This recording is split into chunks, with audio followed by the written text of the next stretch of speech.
Assalamualaikum warahmatullahi wabarakatuh. Waalaikumsalam warahmatullahi wabarakatuh.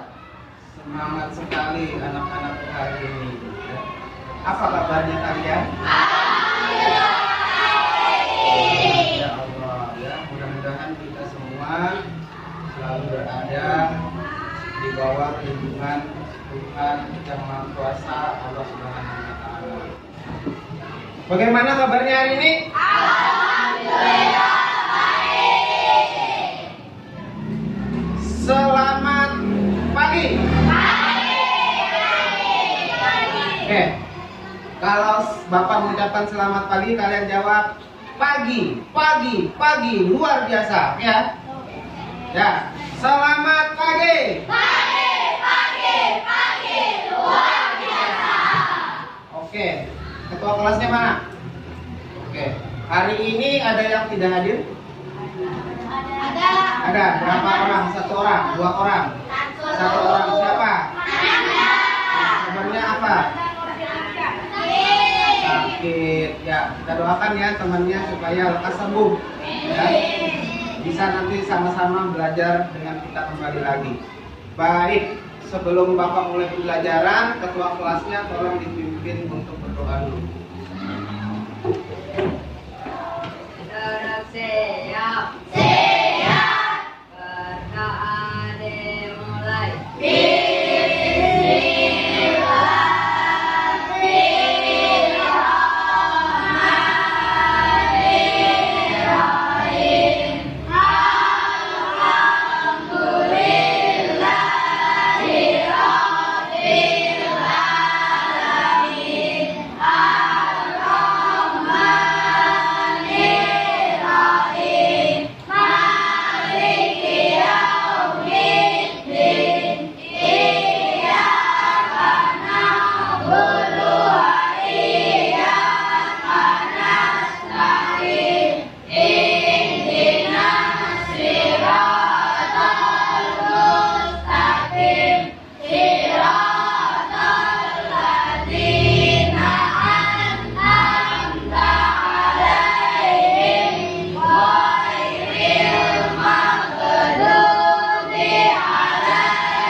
Ya, mudah-mudahan apa yang menjadi doa kita diijabah dan dikabulkan oleh Allah Subhanahu wa Ta'ala. Mudah-mudahan juga pembelajaran kita pada hari ini mendapatkan berkah ya untuk Bapak, untuk anak-anak semua ya. Karena tidak lain dan tidak bukan tujuan kita ke sekolah adalah untuk menuntut ilmu. Ya, baik anak-anakku semua.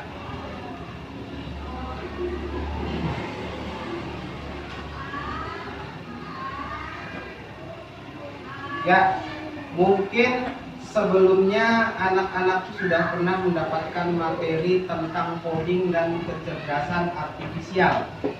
Udah ya? Ya, pertemuan pertama kemarin. Ya, tentang berpikir komputasional.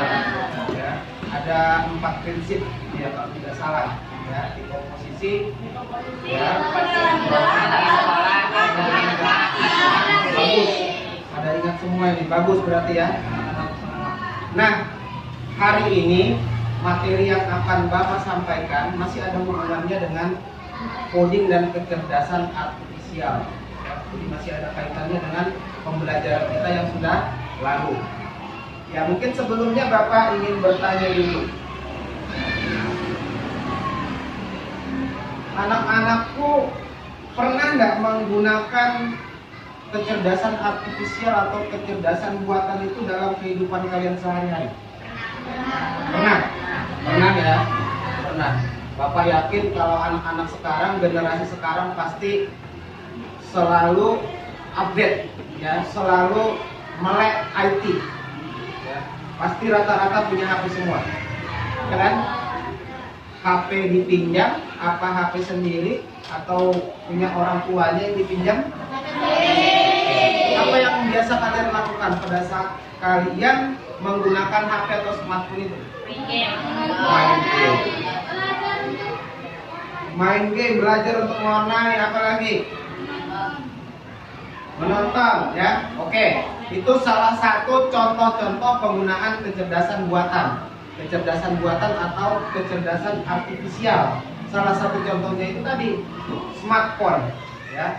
Jadi kalian sudah pernah menggunakan kecerdasan artifisial itu. Pernah ya? Baik.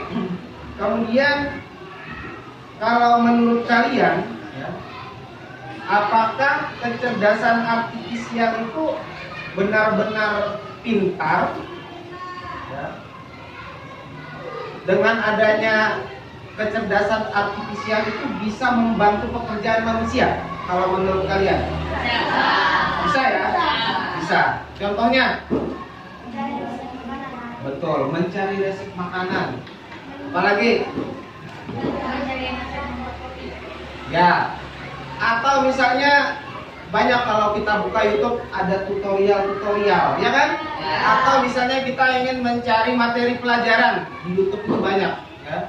Kelas 6 tinggal diketik aja materinya apa akan muncul. Nah, jadi memang betul kecerdasan artifisial atau kecerdasan buatan itu memang bisa membantu meringankan pekerjaan manusia. Baik, ya. Anak-anakku bisa lihat di layar, ya.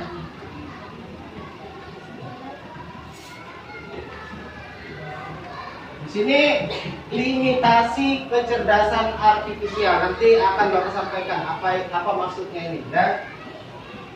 Kita ke slide selanjutnya. Nah, ini tadi yang sudah Bapak tanyakan, ya. Nah, perhatikan gambar ini. Ya. Di sini ada dua buah gambar. Ya. Yang di sebelah sana itu gambar kecerdasan artifisial atau kecerdasan buatan. Artinya yang membuat gambar itu adalah ya AI atau mungkin katakanlah robot atau katakanlah yang membuat gambar itu kita menggunakan aplikasi seperti itu, ya. Kalau yang di sebelahnya ini adalah gambar yang memang dilakukan atau dibuat oleh manusia. Katakanlah kalian yang menggambar, ada tugas menggambar, contoh seperti yang kamu tempel-tempel di dinding itu, ya. Nah, kira-kira pendapatmu atau tanggapanmu tentang gambar ini apa? Tentu ada perbedaan, bukan? Ya, apa? Gambar yang dibuat oleh manusia lebih unik dan penuh kreasi. Bagus, ya. Siapa namanya? Bapak lupa. Hah? Iqbal, bagus Iqbal. Ada lagi yang lain mau menambahkan? Ada lagi? Ya, betul apa yang disampaikan oleh temanmu Iqbal tadi. Ternyata yang digambar oleh manusia itu lebih unik, lebih bagus, mungkin lebih lengkap, ya kan? Kalau di situ hanya ada berapa anak di situ, ya kan? Ya, ada ibunya, apa neneknya itu, ya kan? Nah, kalau di sini banyak, ya. Ada terjun payungnya, ada perahunya, di situ lengkap semuanya, ya. Nah, dari perbedaan ini tadi Iqbal mengatakan yang gambar manusia itu lebih bagus, lebih unik, ya kan?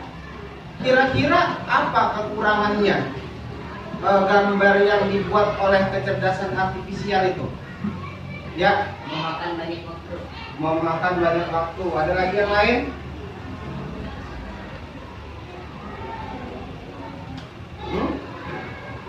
Ya mungkin ini kalau Bapak sedikit menambahkan memakan waktu, betul ya. Kemudian paling tidak aplikasi itu kan ada yang gratis, ada yang berbayar, ya seperti itu. Otomatis juga mengeluarkan biaya. Kita harus beli paket data lah, ya kan, dan sebagainya. Kita harus connect dengan wifi dan sebagainya. Nah, kalau manusia ya bebas-bebas saja, ya kan. Mau dia di rumah, mau dia di sekolah, mau dimanapun, kalau dia ingin menggambar, dia menggambar, ya kan. Tidak terikat oleh waktu, kemudian tidak terikat oleh biaya yang harus dikeluarkan. Jadi intinya di sini ada perbedaan antara hasil yang dibuat atau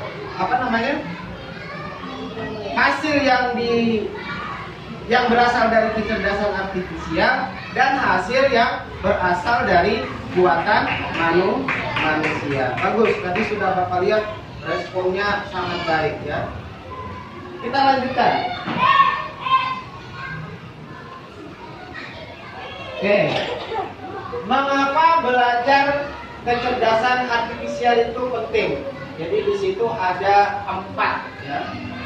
Tolong dibacakan suaranya yang keras. Yang pertama, membangun harapan yang realistis. terus Itu cerdas namun dia juga terbatas. Jadi kita jangan berekspektasi berlebihan terhadap hasil kerja kita. Oke, lanjut. Mengoptimalkan Penggunaan kita. Jangan memaksa dia untuk bekerja di luar batas kemampuannya. Oke, lanjut. Mengidentifikasi Resiko dan tantangan. Menjaga insiden akibat kegagalan kita. Tidak terhadap bias. ya. Memaparkan peran unik manusia. Cerdas apapun kita tetap manusia yang menjadi penggeraknya. Oke, bagus ya. Kita berikan tepuk tangan dulu untuk teman-teman yang sudah berkata. Ini kita sambil literasi juga ya. Sambil literasi, jangan Bapak semuanya yang baca, ya kan? Kalian juga harus membaca. Ya, dengan membaca itu kita bisa memahami. Ya, jadi ada 4 mengapa belajar kecerdasan artifisial itu sangat penting. Tadi sudah dibacakan oleh teman-teman. Yang pertama membangun harapan, kemudian mengoptimalkan, ketiga mengidentifikasi, dan terakhir mempertahankan peran unik manusia. Baik, ya, bakal lanjutkan. Ya, jadi anak-anakku sebelum kita masuk ke materinya, jadi tadi di awal ya itu untuk mengingatkan kembali ya materi yang sudah lalu, makanya tadi Bapak berikan pertanyaan-pertanyaan. Nah, untuk materi kita pada hari ini ada beberapa tujuan yang ingin kita capai, yang ingin kalian dapatkan nanti setelah mendapatkan atau setelah menerima materi ini. Coba gantian yang perempuannya bacakan apa tujuan pembelajarannya.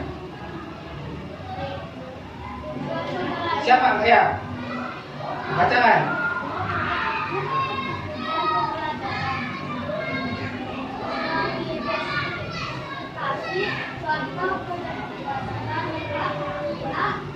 Ya.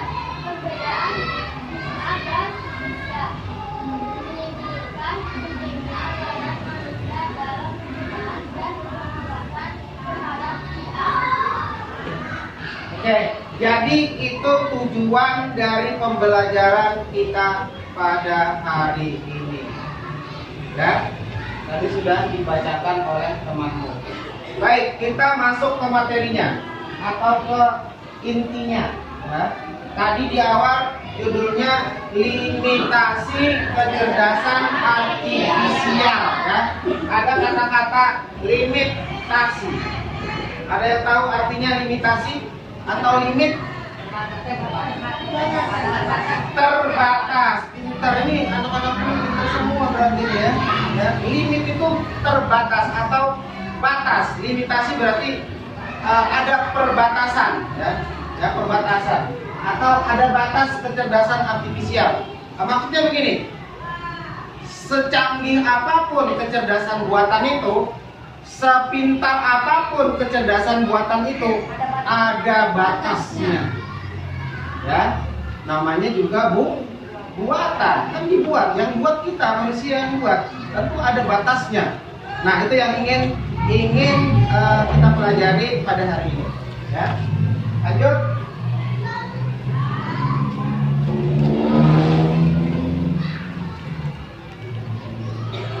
Nah, ini tadi yang sudah Bapak sampaikan ya. Secanggih apapun ya kan, tentunya akan ada batasnya. Apa saja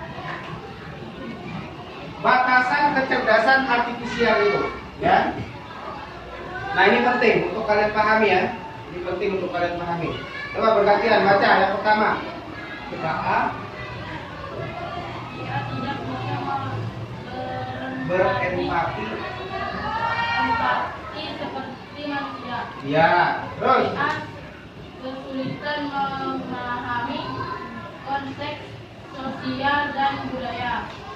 Dia tidak bisa membuat keputusan etis yang kompleks. Oke, terus. Dia bisa salah jika datanya tidak lengkap atau bias. Oke. Dia tidak bisa berinovasi seperti manusia. Dia hanya bisa mengolah data yang sudah ada. Oke, namanya juga mesin. Mesin itu punya perasaan tidak? Misalnya ini, tahu ChatGPT? Ya. Gemini. Boleh nanti kalian coba-coba. Kalian ketik di sana. Bagaimana perasaan melalui ini? Kira-kira apa jawabannya nih? Pernah nyoba enggak? Nah, apa jawabannya? Hah? Senang.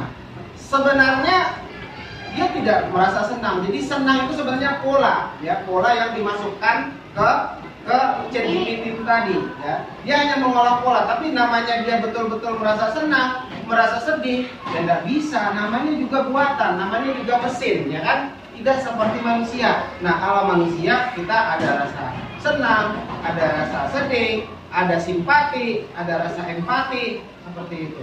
Beda dengan kecerdasan buatan, ya. Itu limitnya, itu itu batasnya, itu kekurangannya daripada kecerdasan artifisial, ya.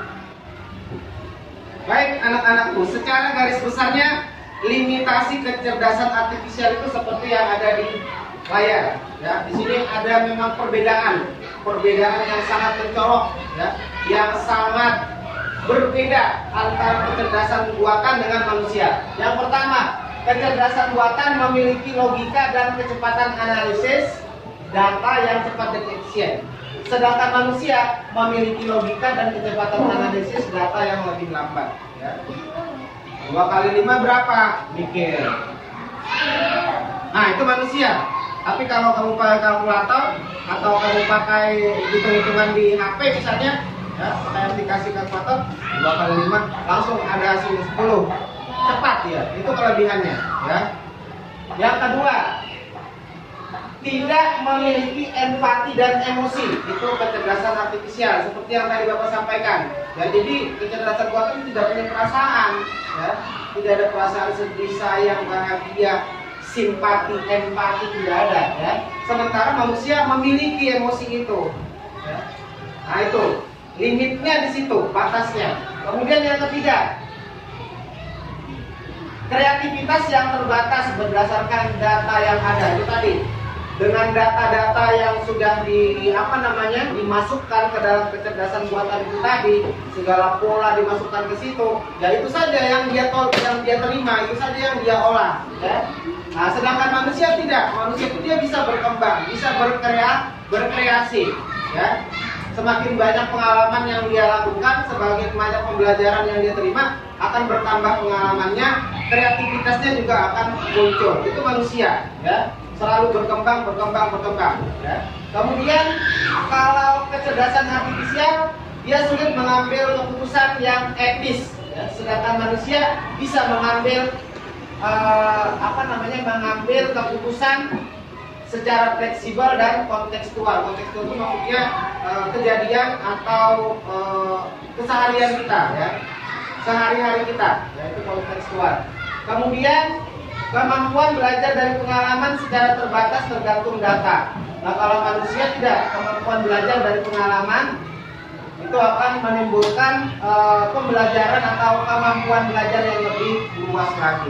Itu limitasi kecerdasan buatan dengan kecerdasan manusia. Oke, langsung dikat aja. Oke, anak-anakku, ya, apa yang sudah Bapak sampaikan tadi bisa kalian pahami? Ya. Bisa ya? Ada yang ingin bertanya sebelum kita lanjutkan? Tidak ada. Baik, untuk menambah pemahaman anak-anak itu semua, supaya tadi materi-materi yang sudah kita sama-sama bahas tadi ya, pendapat-pendapat dari teman-temanmu, ya kan, materi yang sudah kita pelajari, supaya itu lebih mendalam, anak-anak dipahami, Bapak akan berikan tugas, ya. Namun sebelumnya kita akan bentuk kelompok, ya. Ini kelihatannya sudah terbentuk kelompoknya nih ya. Ini 2 orang nih, kelompok berapa ini? Tidak ada. Boleh bergabung aja nanti. Ya, jadi kelompok 1, kelompok 2, kelompok 3, kelompok 4 nanti boleh bergabung ya. Bapak akan bagikan LKPD. Ya, silakan kalian kerjakan. Ya, boleh bergabung dulu. Ya, jadi bentar ya. Bapak siapkan itu. Ya, boleh nanti yang berdua gabung di sini ya.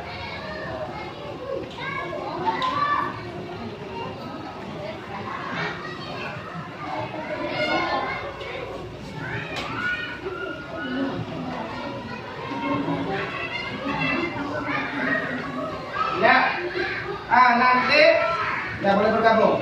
Nanti kalian diskusikan antar kelompok, kalian diskusikan masing-masing ya di antara kelompoknya. Di sini apa yang bisa kalian ambil atau apa namanya dari materi yang sudah kita pelajari tentang limitasi, bagaimana kalian bisa membedakan antara kecerdasan buatan dan kecerdasan manusia, ya. Oke, silakan dikerjakan.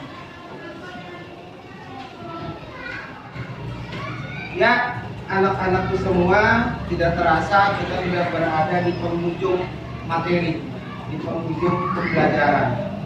Tentunya ada hal-hal yang penting yang bisa kalian ambil dari materi limitasi kecerdasan artifisial ini. Tentunya kalian sudah punya bayangan, ya kan, dari materi yang dari awal tadi yang sudah sama-sama kita bahas, yang sudah Bapak sampaikan. Pasti ada sesuatu, ya kan, atau ada hal yang bisa kalian ambil, yang bisa bermanfaat untuk kalian. Bapak persilakan, mungkin siapa yang ingin memberikan pendapatnya atau menyimpulkan, paling tidak menyimpulkan materi kita pada hari ini. Ayo, tidak apa-apa, tangan, coba, bukan lagi. Ayo, tidak apa-apa, ngomong aja biasa. Kalau salah tidak masalah, kita nanti sama-sama belajar, ya kan. Nanti teman yang lain bisa menambahkan kalau kurang, ya kan, ya.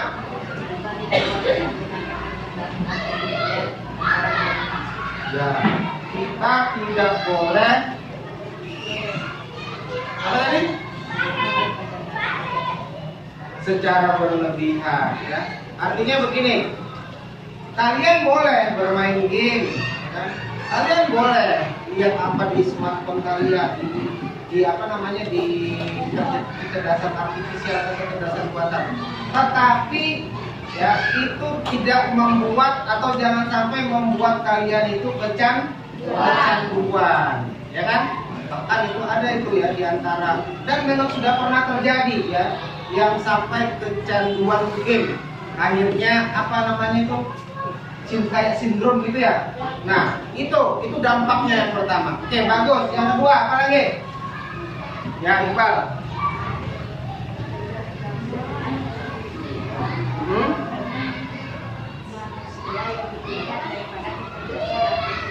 Betul. Manusia ya mempunyai kelebihan, lebih pintar daripada kecerdasan artifisial. Kenapa ya? Karena kecerdasan artifisial ya manusia yang membuat, ya kan?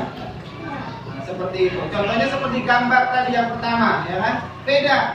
Ya, beda antara manusia dengan kecerdasan buatan atau kecerdasan artifisial. Apalagi yang satu ini, ada lagi yang penting. Silakan yang perempuannya nih, tadi udah, cowok-cowoknya sekarang ceweknya. Apa yang penting tadi? Kesimpulannya apa? Mungkin lebih kepada perasaan. Ayo, mungkin boleh diungkapkan. Ayo, apa sayang? Oke, baik. Ada yang ingin membantu mungkin dari cowok-cowoknya? Apa? Iqbal, apa Iqbal? Betul, itu juga termasuk. Nah, tadi Bapak singgung perasaan. Kecerdasan buatan atau kecerdasan artifisial itu tidak sama seperti manusia. Ya. Manusia lebih berperasaan, manusia lebih peduli, ya kan? Manusia lebih empati. Sedangkan kecerdasan buatan tidak. Ya. Tidak ada perasaan kecerdasan buatan. Nah, itu yang terpenting, ya. Yang terpenting, yang harus kalian pahami. Nah, mungkin terakhir lagi aku simpulkan, kita jangan terpaku atau kita jangan terlalu percaya, ya, dengan kecerdasan artifisial. Pernah dengar kata-kata hoax? Hoax apa hoax? Nah, ada kalau kita lihat, ya kan, mungkin di mana apa ya? Ya di medsos lah, ya. Ada berita-berita yang sebenarnya itu bukan fakta, tetapi hoax, ya kan? Hoax sebenarnya itu untuk menyesatkan kita sebenarnya, menyesatkan kita ini yang menggunakan kecerdasan buatan itu tadi. Kemudian kita jangan terlalu percaya, misalnya kita ingin mencari resep tadi ya, resep masakan ya, melalui apa tadi, ChatGPT misalnya, ya kan? Buatkan saya resep membuat terang bulan misalnya, membuat apa namanya? Nah, jadi itu tidak sepenuhnya benar, ya, tidak sepenuhnya benar yang ada di ChatGPT itu tadi. Ya, kalian harus pandai-pandai menyaring, pandai-pandai apa namanya, memilah-milah dan memilih-milih. Oh, ini lah ini seperti itu. Kenapa? Karena memang kecerdasan buatan itu dia dari pola-pola yang dimasukkan. Nah, itu yang dia kembangkan. Ya. Jadi dia segitu aja. Kecuali nanti dia ini sebenarnya tergantung dari kita juga manusia, karena kita yang membuat AI, kita yang membuat kecerdasan buatan, ya. Jadi itu yang penting, ya. Jangan apa namanya, percaya sepenuhnya dengan kecerdasan buatan. Namun kita sebagai manusia, kita jangan dikendalikan oleh kecerdasan buatan, tapi kita yang mengendalikan kecerdasan buatan. Itu yang terpenting. Paham anak-anak semua? Bermain game silakan bermain game, tapi jangan sampai berlebihan. Ya. Kemudian terakhir lagi, anak-anakku harus lebih bijak. Ya, harus lebih bijak. Karena memang di media sosial, ya, itu banyak konten-konten yang memang, ya, katakanlah bukan untuk dikonsumsi oleh anak-anak, ya. Terkadang ada konten-konten orang dewasa yang seharusnya tidak boleh untuk kalian konsumsi, tidak boleh untuk kalian tonton. Itu yang terpenting, ya. Jadi gunakan kecerdasan buatan itu tadi dengan bijak, ya. Itu kesimpulan atau pesan dari materi yang kita pelajari pada hari ini. Ya, baik. Terakhir, nanti Bapak akan berikan soal, ya. Silakan nanti kalian kerjakan di rumah. Ya, jadi ini soalnya ini per individu, bukan kelompok. Nanti di pertemuan selanjutnya akan sama-sama kita bahas. Ya mungkin sampai di sini ya pembelajaran kita pada hari ini ya. Bapak ucapkan banyak terima kasih kepada anak-anakku semuanya yang pada hari ini sudah sangat semangat ya. Terlihat tadi dari pendapat-pendapat, jawaban-jawaban yang sudah anak sampaikan. Mudah-mudahan materi yang sudah kalian terima itu bisa memberikan dampak yang baik ya, memberikan manfaat yang baik dalam keseharian dan aktivitas-aktivitas yang kalian lakukan sehari-hari. Ya, mungkin sebelum Bapak tutup, silakan anak-anakku untuk mungkin berdoa ya, karena memang ini sudah jamnya mau pulang ya. Ya, jadi berdoa dulu. Atau istirahat, ya nggak apa-apa, berdoa dulu baru kita istirahat ya. Oke, silakan ketua kelasnya dipimpin berdoa.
Ya, memang alangkah baiknya, alangkah indahnya kalau di awal kita mulai dengan doa dan nanti di akhir kita tutup juga dengan doa. Tadi Bapak salah, Bapak kira tadi mau langsung pulang, Bapak itu kepikirannya mau pulang aja ya. Ternyata istirahat karena masih pagi. Ya, terakhir selamat pagi. Luar biasa. Tadi sudah selesai melakukan kegiatan pembelajaran di dalam kelas dan saya mau observasi. Sebelumnya saya mau tanya dulu, gimana perasaan Bapak selama proses kegiatan belajar mengajar KKA ini? Kalau ditanya perasaan, Bu, saya senang. Saya senang karena ini sesuatu hal yang baru ya kan, buat kita terutama sebagai pendidik. Ini selain program pemerintah juga, artinya memang kita sebagai pendidik itu bagaimana kita membekali anak-anak kita dalam nanti mereka beradaptasi dengan ya kemajuan teknologi, kecanggihan kecerdasan buatan yang ada saat ini, yang mungkin kedepannya akan lebih berkembang dan lebih canggih lagi. Jadi ya bahagia, senang, ya kemudian ya lebih semangat lah seperti itu. Kira-kira menurut Bapak apa aja tantangan yang Bapak hadapi selama pelaksanaan kegiatan pembelajaran KKA? Baik Bu, jadi tentunya segala sesuatu itu pasti ada tantangannya. Ya mungkin saya ambil yang garis besarnya saja dulu. Ya, artinya ini secara umum.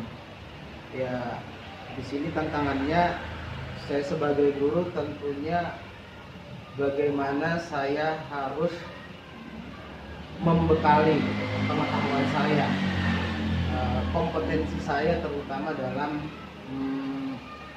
mengaplikasikan kecerdasan buatan ini kepada anak-anak. Tentunya kita dihadapkan dengan aplikasi-aplikasi dan sebagainya. Nah ini tantangan buat kita sebagai guru, berarti kita harus lebih banyak belajar seperti itu ya kan. Itu kalau secara umumnya. Nah kemudian dalam proses pembelajaran itu sendiri kita sudah mengenal ada pendekatan plak sama amplak, ya kan Bu? Iya. Nah, terkadang memang kita kondisikan dengan sarana dan prasarana di sekolah yang kurang memadai. Nah, tantangannya di sini bagaimana kita sebagai guru, sebagai pendidik mencari alternatif yang lain untuk mengganti atau pendekatan yang tadinya kita menggunakan media, yaitu plak itu tadi, kita bisa memanfaatkan mungkin ya media-media yang sangat sederhana, yaitu tadi pendekatan amplaknya itu. Nah, itu tantangannya di situ. Mungkin terakhir Bu, ada ini juga ya, tantangan yang mungkin kita hadapi, terutama saya sendiri selaku pendidik ya. Terkadang anak-anak itu dia lebih cenderung berpikirnya konkret. Nah, sementara untuk pembelajaran coding dan kecerdasan artifisial ini lebih banyak mungkin berinteraksi dengan media, terutama media teknologi. Nah, ini yang menjadi tantangan kita juga sebagai pendidik, sebagai guru, bagaimana kita mengaplikasikan ya, pembelajaran yang sifatnya abstrak itu tadi menjadi hal-hal yang konkret seperti itu. Artinya apa yang menjadi keseharian mereka, apa yang mereka alami, pengalaman dalam kehidupan mereka sehari-hari. Jadi kita harus bisa mengaitkan itu ya, sebagai pendidik, sebagai guru kita bisa mengaitkan pembelajaran coding ini tadi dengan kegiatan keseharian mereka seperti itu. Nah, ini tantangan buat saya seperti itu. Kira-kira apa tujuan tindak lanjut yang ingin Bapak lakukan untuk meningkatkan kualitas praktik pembelajaran Bapak? Baik. Jadi ada beberapa poin di sini Bu yang menjadi tujuan. Yang pertama, bagaimana cara kita meningkatkan pemahaman siswa, bagaimana mereka memahami, bagaimana mereka bisa mengaplikasikan kecerdasan buatan itu tadi dalam kehidupan mereka sehari-hari. Mereka bisa memahami apa manfaatnya, kemudian apa resikonya, seperti itu. Yang kedua, kalau berkaitan dengan pembelajaran kita pada hari ini, kita di modul 3 ya, di modul 3 tentang konsep dasar kecerdasan artifisial. Di situ menyinggung masalah etika. Nah, bagaimana kita menanamkan? Itu tujuannya, menanamkan kepada peserta didik kita nilai-nilai etika, bagaimana mereka berinteraksi dengan kecerdasan artifisial atau kecerdasan buatan itu tadi. Bagaimana mereka bijak dalam memanfaatkan media kecerdasan artifisial itu tadi. Kemudian tujuan yang ketiga, bagaimana mereka bisa berpikir kritis. Jadi mungkin tadi bisa Ibu lihat ya, anak-anak itu lebih aktif, ya kan? Mereka berpikir, wah ini manfaatnya, ini ini hal-hal yang harus dihindari dalam penggunaan kecerdasan buatan. Mereka tahu apa risikonya, mereka tahu apa manfaat yang ada di kecerdasan artifisial itu tadi. Kemudian ini juga tujuannya bagaimana kita melibatkan, dalam hal ini kita sebagai guru melibatkan orang tua untuk bisa membimbing, bisa mendampingi anak-anak mereka, karena memang kan pengawasan anak-anak ini bukan di sekolah aja Bu. Nah, di rumah juga itu lebih banyak sebenarnya pengawasan oleh orang tua. Nah, bagaimana kita mensosialisasikan kepada orang tua siswa kita, bagaimana mereka menyikapi tentang perkembangan kecerdasan buatan yang ada saat ini, bagaimana mereka mengawasi, mendampingi anak-anak mereka supaya lebih bijak dalam menggunakan kecerdasan buatan. Karena memang sekarang dampak dari kecerdasan buatan terhadap anak-anak itu sangat-sangat ini Bu, ya mungkin sering kita lihat di media-media sosial ya kan. Nah, tentunya kita bisa menjalin kerjasama, berkolaborasi, ya berkoordinasi dengan orang tua. Jadi kita tetap melibatkan orang tua di sini. Nah, itu yang menjadi tujuannya. Kemudian upaya yang ingin Bapak lakukan untuk mencapai tindak lanjut tersebut? Jadi itu bisa dari kita dulu, dari sisi kita sebagai guru, ya. Yang pertama, bagaimana kita bisa menanamkan nilai-nilai etika, itu tadi simpati, empati kepada anak-anak berkaitan dengan pemanfaatan kecerdasan artifisial ini. Nah, bagaimana caranya? Tentunya kita mengaitkan dengan, bisa saja kita mengaitkan dengan pembelajaran, kita ada pembelajaran Pancasila ya kan, tentang karakter, tentang etika, itu bisa kita integrasikan ke situ. Kemudian juga kita ada ini nih, apa namanya, kalau dulu ada profil pelajar Pancasila Bu ya. Nah, itu kan ada apa namanya, berakhlak mulia, kemandirian ya kan, berpikir kritis dan sebagainya. Nah, jadi bagaimana kita membuat sebuah rencana pembelajaran, dalam hal ini modul ajar, yang di dalamnya itu ada pendekatan-pendekatan yang mengarah kepada bagaimana mereka bisa mengaplikasikan dari pemahaman kecerdasan artifisial itu tadi ke dalam dimensi kelulusan atau profil pelajar Pancasila itu tadi. Nah, seperti itu. Jadi lebih kepada guru, bagaimana dia mengembangkan, bagaimana dia mengolah, mempersiapkan modul ajarnya, nanti tujuan pembelajarannya seperti apa, tercapai apa tidak, seperti itu. Kemudian dari itu kalau dari sisi kita sebagai guru Bu ya. Nah, kalau dari anak-anak ya, dari peserta didik, kita bisa memberikan contoh. Misalnya nih, anak-anak di smartphone tuh ada aplikasi pengenalan wajah misalnya. Nah, bagaimana mereka memahami dan menggunakan aplikasi itu secara bijak. Atau mungkin misalnya mereka mengunggah foto misalnya. Nah, itu kita berikan panduan, kita berikan paling tidak kita mengingatkan lah, kita tidak asal menggunakan media-media sosial yang nanti bisa berdampak kepada mereka sendiri atau bisa merugikan mereka sendiri. Nah, jadi lebih memberikan pemahaman kepada anak-anak tentang penggunaan kecerdasan buatan itu upaya-upaya yang bisa kita lakukan.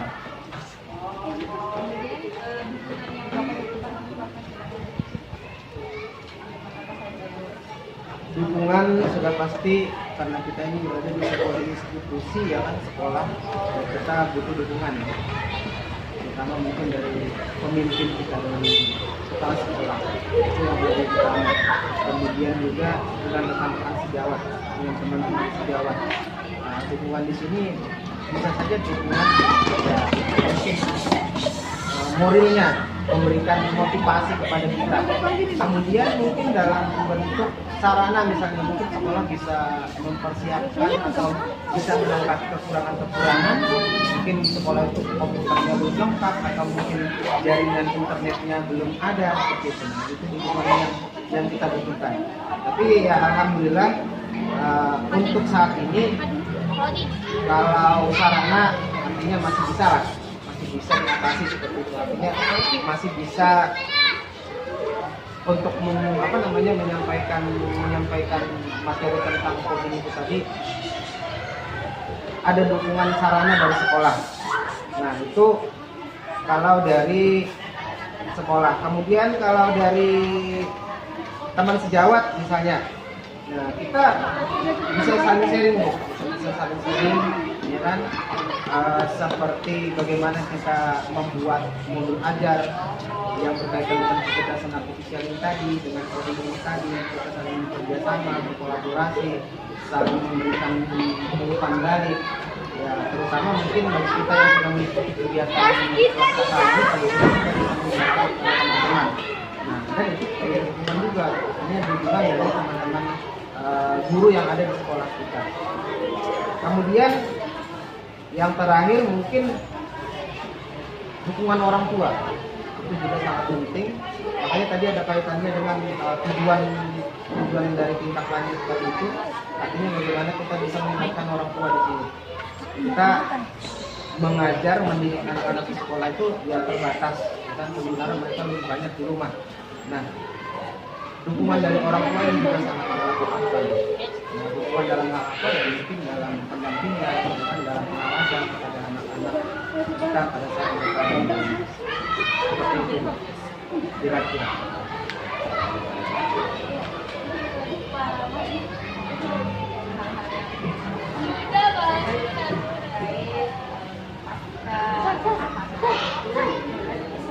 Saya terima kasih banyak juga Bu, sebenarnya saya masih belajar juga, terus masih banyak kekurangan karena memang ini sesuatu yang baru bagi kita ya kan, tentunya memerlukan banyak paling tidak kita aktif, berinisiatif bagaimana kita bisa paling tidak ya menguasai lah sedikit banyaknya tentang kecerdasan buatan ini. Jadi saya perlu juga masukan, saya juga perlu umpan balik terutama dari itu, dari kementerian yang lain juga, ya kita sama-sama saling melengkapi bisa menjadi gitu. Oke, ya terima kasih banyak Bu.